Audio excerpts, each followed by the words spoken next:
السلام عليكم، مرحبا بكم معايا اليوم في هذا الفيديو.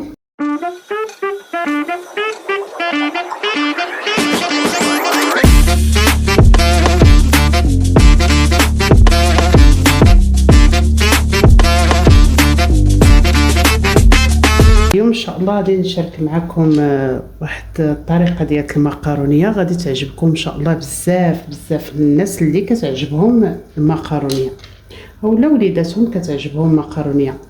عندي هنا كاسرونه ديروا فيها الماء والملحه شويه الزيت، وبطبيعه الحال حتى تبدا تطبخ كترموا لها المقارونيه. بسم الله. ها هي عندي هنا نص كيلو، غادي نديرها طيب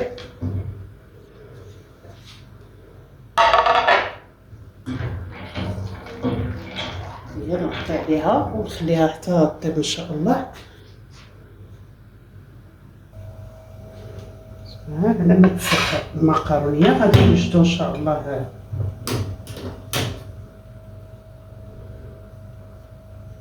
لما تسلق ان شاء الله المقارونيه غادي نوجدو القوام ديالها. عندي هنايا الكورجيط، تشدو كورجيطه وكتفرقوا هكا على 4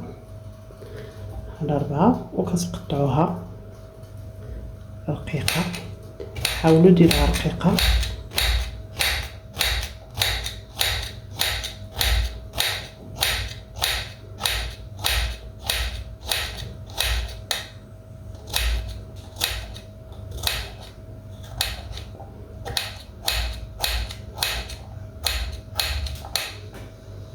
عندي هنايا 2 كورجيطات، 2 ولا 3، المهم على حسب اللي عندكم. على حسب نص كيلو ديال المقارونيه ديروا 2 كبار، 2 كورجيطات كبار، اولا الا كانوا صغار ديروا 4.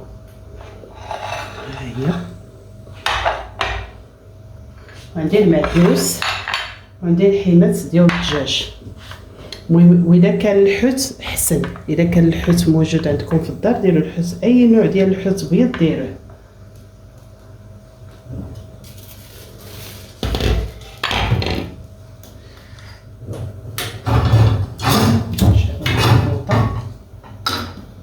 نديرو شويه ديال الزيت في المقله، هي الزيت عاديه.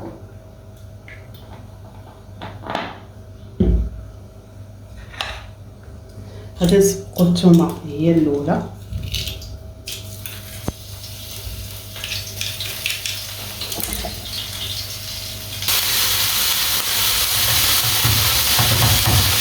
كديروا الثومه هي الاولى كتعاودوا ديروا موراها الحمص.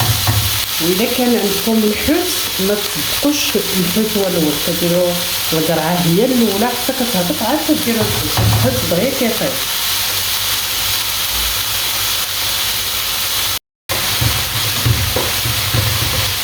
غير كيتشحر واحد شويه صافي كنزيدو عليه القرعه.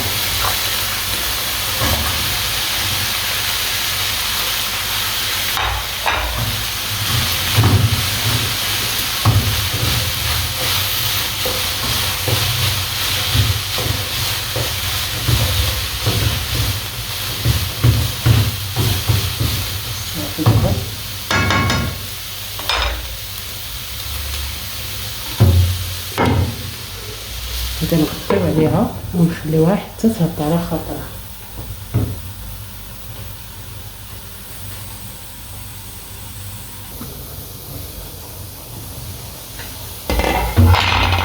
نتوما حيت تشوفوا القرعه هكا هبطات شويه كنزيدوها الملحه.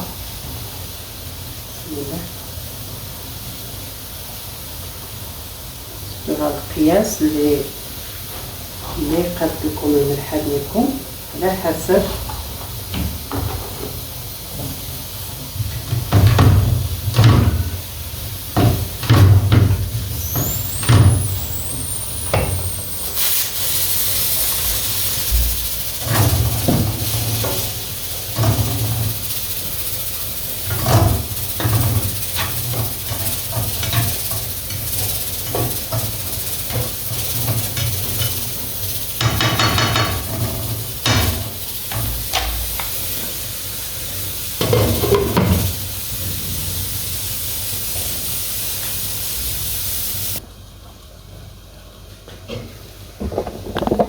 ها كنديروا لها شويه ديال البزار، ما تكثروش.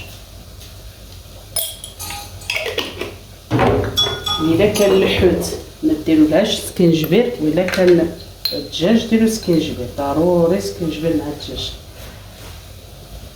واحد شويه ما تكثروش.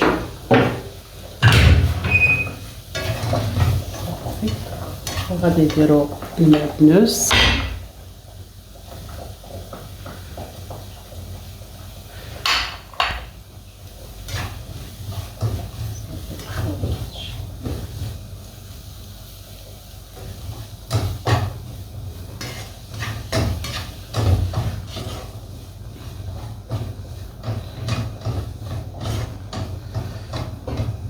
القرعه كتعينوا على القرعه حتى كترطب القرعه، كتهبط مزيان.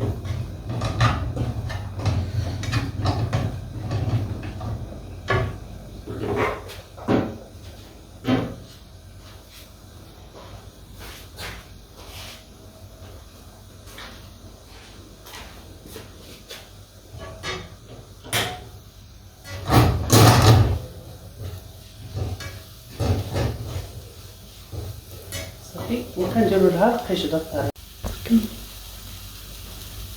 وكديروا القشده الطريه. نتوما ها هذه ديال 10 دراهم موجوده، جيبوها وخوها كامله.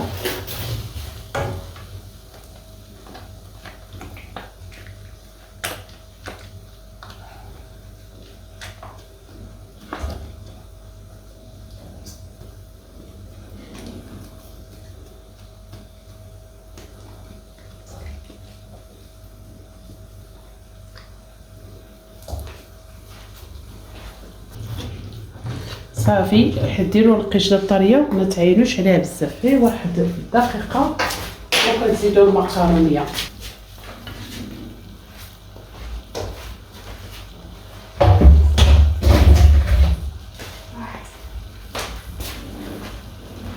هانتوما ها كتصفيو المقرونيه وكتخويو عليها الماء بارد، ما تخليوهاش سخونه، ضروري وتخلطوا.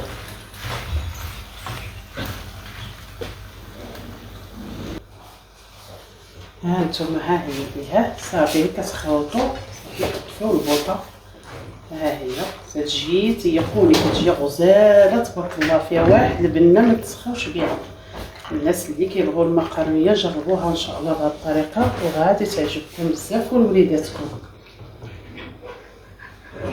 ونتمنىكم ان شاء الله تجربوها، والسلام عليكم.